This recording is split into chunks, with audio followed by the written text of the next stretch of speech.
এখন যে ছবিটি আপনি দেখছেন এই সেই পৃথিবী কাঁপানো ছবি যা তোলার পর ফটোগ্রাফার আত্মহত্যা করেছিলেন।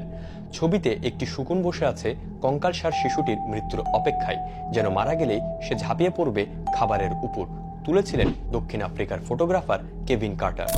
মৃতপ্রায় শিশুটি 1993 সালের মার্চ মাসে এক মুঠো খাবারের সন্ধানে দুর্ভিক্ষ পীড়িত সুদানের আয়ত থেকে আধা মাইল দূরে জাতিসংঘের খাবার বিতরণ কেন্দ্রের দিকে এগোচ্ছিল।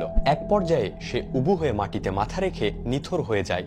তখন একটা ক্ষুধার্ত শকুন লোলুপ দৃষ্টি হেনে শিশুটির মৃত্যুর পর তার মাংস খাওয়ার জন্য প্রতীক্ষা করতে থাকে। এই ছবি 1993 সালের 26শে March the New York Times পত্রিকায় প্রথম প্রকাশিত হয়। ছবিটি সে সময় সারা দুনিয়াব্যাপী বেশ আলোড়ন সৃষ্টি করেছিল। 1994 সালে ফিচার ফটোগ্রাফির জন্য পুলিৎজার পুরস্কার জিতেছিল এই ছবিটি।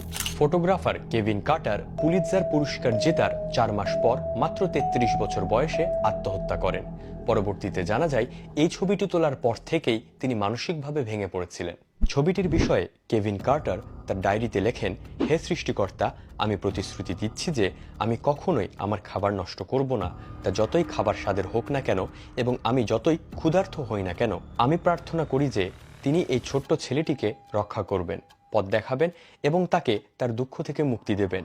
আমি আরও প্রার্থনা করি আমরা আমাদের চারপাশের পৃথিবীর প্রতি আরও সংবেদনশীল হব এবং আমাদের ভেতরের স্বার্থপরতা ও সংকীর্ণতা দ্বারা অন্ধ হয়ে যাব না। আমি আশা করি এই ছবি সর্বদা আমাদের জন্য উদাহরণ হিসেবে কাজ করবে। আমরা এই শিশুটির তুলনায় কতটা ভাগ্যবান এবং আমরা আমাদের জীবন ধারণের জন্য খাবার কোনো কারণ ছাড়াই পেয়ে যাই এমনটা অবশ্যই মনে করব না। এখনও পৃথিবীতে 22টা দেশের 30 মিলিয়নেরও বেশি মানুষ গুরুতর খাদ্য সংকটে ভুগছে এবং 3টি দেশে প্রায় 83,000 মানুষ বর্তমানে দুর্ভিক্ষের মধ্যে আছে। তাই আসেন আমরা দয়া করে একটু হুঁশবুদ্ধিওয়ালা বাঙালি হই, অপ্রয়োজনীয় কোনো খাদ্য নষ্ট না করি।